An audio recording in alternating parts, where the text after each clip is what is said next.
Welcome to the universe. The events that make up our daily lives are often distracting and time-consuming.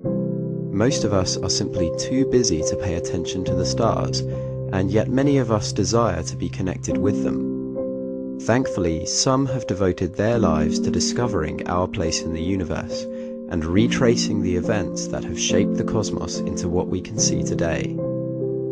Their combined efforts have resulted in a scientific and beautiful history of all things, one which is still being written, that traces our origins to the stars themselves.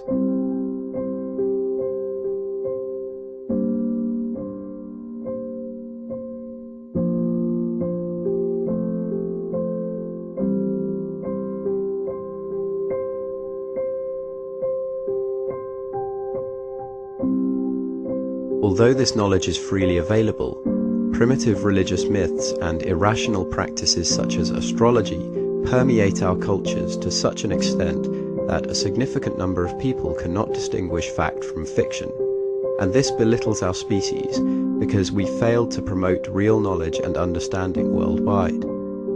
In this series, I hope to show you that the success of such ideas today really amounts to nothing more than a failure of the imagination when compared with the true story of the universe as forged by actively seeking and studying evidence.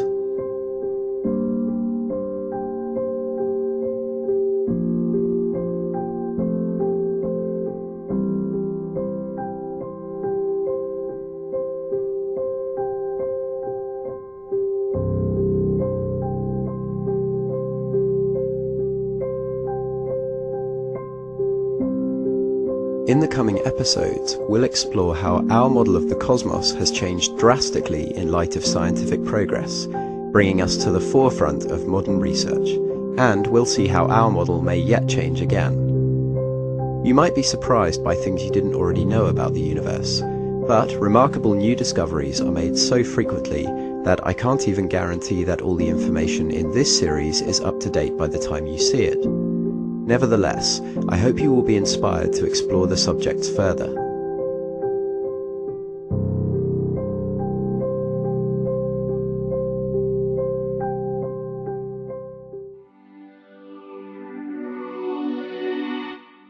Humans have always admired the night sky. Ancient civilizations revered or feared the constellations and celestial objects as gods or divine spirits, orchestrating everything from rain showers and droughts to natural disasters and the commonly prophesied end of the world. Whilst these concepts were largely unchallenged at the time, people around the globe developed a working understanding of seasons, years, and the cycles of wandering stars, which we now know today to be planets. And from the time of Aristotle, the most widely accepted cosmological models placed our planet, Earth, firmly at the center of the universe. These were known as geocentric models, the first proposed cosmologies of the oldest natural science, astronomy. Like all fields of science, astronomy has evolved greatly due to revolutions in technology and thought. The earliest astronomers recognized patterns in the motions of celestial objects, and by observing and predicting these patterns gave rise to astrometry. The Greek astronomer Hipparchus was probably the first to use mathematical astrometry when, by comparing the current locations of bright stars to those recorded by his predecessors Timocharis and Aristillus, he discovered the precession of the Earth. Though this was a remarkable discovery, over 300 years would pass before his work was further developed by the hugely influential Roman-Egyptian polymath, Ptolemy. The discoveries of Hipparchus were only the beginning for quantitative mathematical astrometry, which would become pivotal in the development of trigonometry, spherical geometry, and ultimately overthrowing the geocentric model.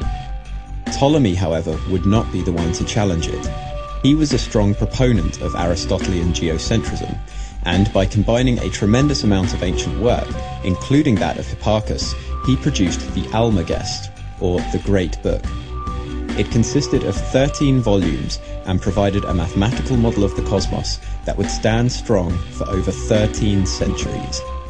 In the Almagest, Ptolemy proposed that the Earth was at rest in the very center of the universe, with the Moon, Sun, and 5 planets known in his time surrounding it. Further out in the celestial realm were the fixed stars, all moving together as a sphere. His arrangement for the celestial bodies was by far the most popular, despite alternate options suggested by Plato before him and others after him. However, like all geocentric models, it faced a significant problem. When we look at the night sky, we see the stars and other celestial bodies drift from the east to the west. This is formally known as diurnal motion. This is because of the Earth's rotation, or in the Ptolemaic model, the rotation of the heavens. However, periodically throughout the year, each of the planets in the solar system will apparently switch direction as viewed from the Earth and travel backwards for a while before switching again to resume their normal motion. To Ptolemy and his contemporaries, this retrograde motion was a very strange phenomenon indeed, but bear in mind that at the time, the planets were not known to be other worlds, but rather signifiers of astrological events, perhaps with minds of their own. Furthermore, no one had any concept of celestial mechanics governed by gravity, or a working orbit theory. Ptolemy insisted, however, on a mathematical explanation. After all, the job of the astronomer was to make accurate predictions about the locations of the planets and constellations, so that astrologers could draw interpretations. To solve the problem, he adopted the work of one of his predecessors, Apollonius, from around 3 centuries beforehand. Apollonius had devised a system whereby planets travelled around circles called epicycles. Each epicycle then travelled on a much larger circle, called a deferent. Ptolemy further developed this by placing the centre of each deferent halfway between the Earth and a point he derived known as the equant. He recognised that this solved the problem of retrograde motion, despite the fact that he had contradicted the beliefs of his contemporaries that all heavenly bodies trace perfect uniform circles, because the resultant path traced by a planet in his system was an epitrochoid. But this actually solved another problem as well, the changes in the apparent distances to the planets. Ptolemy completed his model in a separate publication, his Planetary Hypotheses, after which he devoted his keen mind to other fields including horoscopic astrology. Despite his tireless efforts, Ptolemy's attempt to fit his observations to his assumption of a geocentric universe is considered an example of bad science. Nevertheless, with only a few minor alterations throughout the centuries, Ptolemy's model would stand triumphant until the Renaissance and the work of a Polish astronomer by the name of Nicholas Copernicus. In 1543, after over 3 decades of work, Copernicus published his magnum opus on the revolutions of the celestial spheres, 6 books in which he presented the first scientific heliocentric cosmology, that is, with the sun at the centre of the universe. Though he was certainly not the first to postulate heliocentrism, citing the work of Aristarchus, who preceded him by over 1200 years, his much more scientific approach engendered a superior way of thinking about the universe. So began the Copernican revolution, although his work would gain little support for over 150 years because it made less accurate astrometric predictions than the Ptolemaic model. Copernicus had correctly identified that the apparent retrograde motion of the planets that confused Ptolemy and his peers was merely an illusion. Because the planets are in different orbits and travel at different speeds, we observe a parallax effect when overtaking them. This also applies when the inner planets, Mercury and Venus, overtake the Earth. It could be said that early acceptance of the Copernican model came about for the wrong reasons. Proponents of his theory liked his use of circular orbits in agreement with the still widely believed notion of the perfect heavens. But 50 years later, with the scientific revolution in full swing, the German mathematician Johannes Kepler was about to challenge it. Whilst working for the Danish astronomer Tycho Brahe, Kepler was appointed the task of studying the orbit of Mars. He had already developed an interest in Copernican cosmology, and he was troubled by errors between Brahe's observations of Mars and the orbit he calculated using the Ptolemaic system. He instead decided to try using non-circular orbits in a Copernican system, and after many failed attempts, he arrived at a shape he had previously thought to be too simple, an ellipse. 4 years later, in 1609, he published his Astronomia Nova, the New Astronomy, in which he presented 2 of his 3 laws of planetary motion, the third to be discovered a decade later. This would be another landmark work that would not immediately gain support. In fact, it was almost entirely overlooked, despite some independent verification from several astronomers. His most influential work would not be complete until 1621, the epitome of Copernican astronomy. It contained all his laws of motion, and after his death in 1630, it would enlighten many astronomers worldwide. In the same year that Kepler published the New Astronomy, a Tuscan scientist was familiarizing himself with a new type of technology for observing things at great distances by using the principles of optics that had been developed during the last 2,000 years. Galileo Galilei had been making alterations to his telescope, a design he adapted from that by a Dutch lens maker from the previous year. With this remarkable invention, he began to observe the night sky in a whole new way, and in January 1610, he discovered what we now call in his honor the Galilean moons, Callisto, Europa, Io, and Ganymede. At first, he believed them to be dim stars, but over several days he observed their motion and concluded that they were actually orbiting Jupiter. Many of his peers refused to believe him, as such a discovery was not consistent with Aristotelian cosmology. Later that year, Galileo went on to discover that Venus exhibited a complete set of phases, similar to the Moon. This was his single most important observation. Though it did not confirm the heliocentric model, it proved that Venus orbited the Sun. Perhaps then other planets might as well. Galileo faced tremendous opposition from the Catholic Church for defending Copernican heliocentrism, despite attempting to reconcile his findings with Scripture. He spent his last years under house arrest, but the seeds of doubt had already been sown. Heliocentrism would slowly claim its rightful victory over geocentrism. Galileo's methodical approach marked the true beginning of modern scientific astronomy. He is known as the father of modern science, the first to lay the foundation for the scientific method, favoring experimental verification over assumption and supposition. With the new scientific method, great physicists and mathematicians such as Isaac Newton, Joseph Louis Lagrange, and Albert Einstein would eventually develop the field of celestial mechanics, theories explaining the motions of celestial bodies in terms of their gravitational interactions. Today, the long-lived astrometry and relatively young celestial mechanics are united under the banner of astrophysics, and 400 years after the introduction of modern science, astrophysicists are exploring a universe stranger and more beautiful than any of the figures in our story could possibly have imagined. Space is big. Really big. You just won't believe how vastly, hugely, mind-bogglingly big it is. I mean, you may think it's a long way down the road to the chemist, but that's just peanuts to space. To understand just how big space is, we need to take a journey starting somewhere close by. This is our nearest star, Sol, our Sun. It is a white, main sequence G2 type star, one of about 100 million others like it, in a galaxy of over 200 billion stars, and it is the central body of our solar system. With every second that passes, an enormous amount of energy is released from the Sun's outer regions in the form of radiation, that includes light, and solar wind. Let us suppose that we could ride on a beam of light as it leaves the Sun's photosphere on its journey to space. Thus, we are now traveling at the maximum speed anything in our universe can achieve, some 4,500 times the speed of the fastest moving object ever made by humans.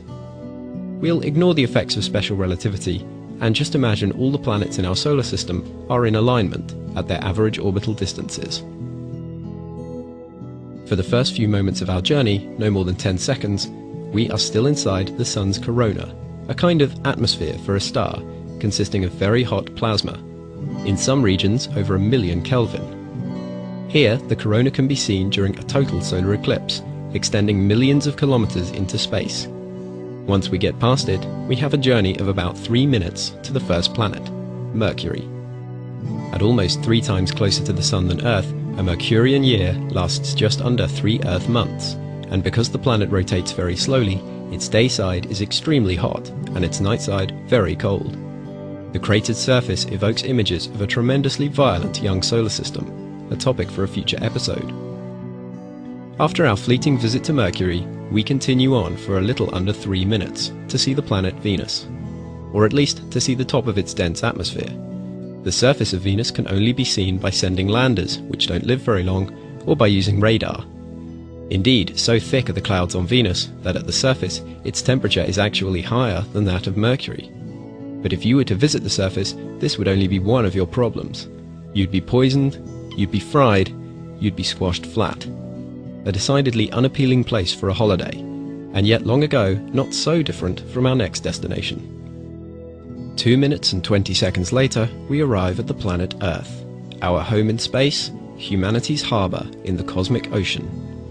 We have now travelled 8.3 light minutes, about 150 million kilometres.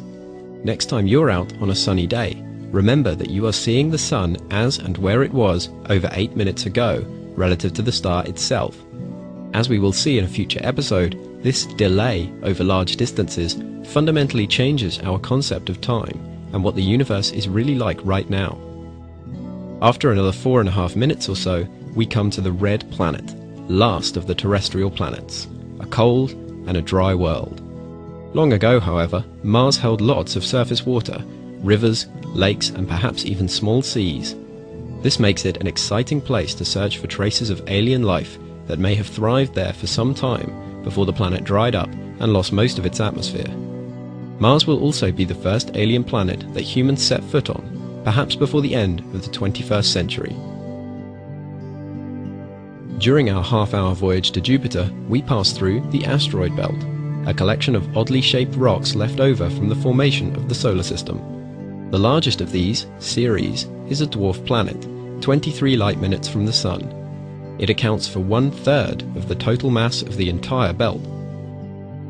As we reach the realm of the gas giants, the distances between the planets continue to grow. We pass Jupiter and its 63 moons 20 minutes after Ceres, and then begin a 37-minute hop to Saturn, the ring world. Saturn's rings themselves are very thin, no more than a kilometre high, but the width of the brightest components is equivalent to the distance between the Earth and the Moon, about 385,000 kilometres. After Saturn, we now have an 80-minute journey to Uranus. This bluey-green planet also has a set of rings, as do all the gas giants, though certainly not as conspicuous as Saturn's. But the entire system is toppled on its side for unknown reasons. We are now nearly 20 times further from the Sun than the Earth, and it's cold out here. Past Uranus, it takes us a full hour and a half to reach its deep blue near-twin, Neptune, about 50% further away from the Sun. Only one spacecraft has visited these lonely worlds, Voyager 2, in 1986 and 1989 respectively, sending back these incredible images. Now that we have passed all 8 main planets in our solar system, we enter the Kuiper Belt, realm of the Trans-Neptunian Objects, or TNOs. The most well-known of these is the dwarf planet Pluto, a 78-minute hop from Neptune. It's not alone, however. Hundreds of other dwarf planets, including Hyume and Makemake, also lurk in this distant space, each taking some hundreds of years to complete just one orbit of the Sun. Beyond the Kuiper Belt, we reach the scattered disk. The dwarf planet Eris orbits in this region, and it's slightly larger than Pluto. This disk of objects accompanies us almost all the way to the Sun's heliopause, the boundary to interstellar space. But even beyond this boundary, it is believed that the solar system continues in uncharted territory, with the Oort cloud, about 1 light-year from the Sun. This cloud of perhaps 1 trillion icy bodies, if it exists, is the source of all long-period comets. At 1 light-year, we may be inclined to feel we've travelled a long way. After all, 1 light-year is almost 10 trillion kilometres, but this is no more than a fleck of paint on a cosmic canvas. To reach our nearest neighbouring star systems, the binary Alpha Centauri and its companion red dwarf star Proxima Centauri, we would need to ride our beam of light for a further 3 years and 3 to 5 months. By today's conventional means, such a trip would take us over 40,000 years. But these are just the very nearest neighbours. The vast majority of all stars are orders of magnitude further away. We live in a spiral galaxy, a giant star city comprising over 200 billion other systems. The hazy glow of countless stars lights up a band of the night sky, once thought to be drops of milk spilled by the gods. We call it the Milky Way. From our starting point in the local spur between the Perseus and Sagittarius arms, it would take our beam of light some 25,000 years to reach the center or the nearest edge of the galactic disk. We could travel out of the disk to a relatively nearby dwarf galaxy that is passing by the Milky Way, the Large Magellanic Cloud. However, it would take us about 160,000 years to get there. Our nearest large galaxy, Andromeda, is a real monster. It houses possibly about 1 trillion stars. Our beam of light takes 2.5 million years to reach it at this moment, but in several billion years, Andromeda will seem uncomfortably close as it collides with the Milky Way in a spectacular galactic merger. These two galaxies sit near the center of the local group, a collection of about 30 galaxies and dwarf galaxies that spans 10 million light-years. This group is one of over 100 groups and clusters that make up the Virgo supercluster. To leave this massive bubble of galaxies would take our beam of light 55 million years. So far from home, we are now seeing the universe on the largest of scales. Huge voids spanning hundreds of millions of light-years separate superclusters of galaxies, many of which are arranged in massive cosmic structures such as the Great Wall, a sheet of galaxies covering an area of 500 million by 200 million light-years. Moving deeper into the universe, we can see objects that appear to be as far as 13 billion light-years away. But due to the ongoing expansion of space, we now know that they lie roughly 3 times further from us than that. Our beam of light would never be able to reach the farthest objects, as they move away faster than we can chase them. Beyond this visible horizon of 46 billion light-years, we do not yet know how much further the universe extends. But it is unlikely that what we can see is all there is. As space expands at an ever faster rate, it may simply go on forever. In the future, cosmologists may yet be able to measure the total size of the universe, but for now, we cannot rule out the possibility that it stretches to infinity, a limitless black expanse with untold wonders just waiting to be discovered.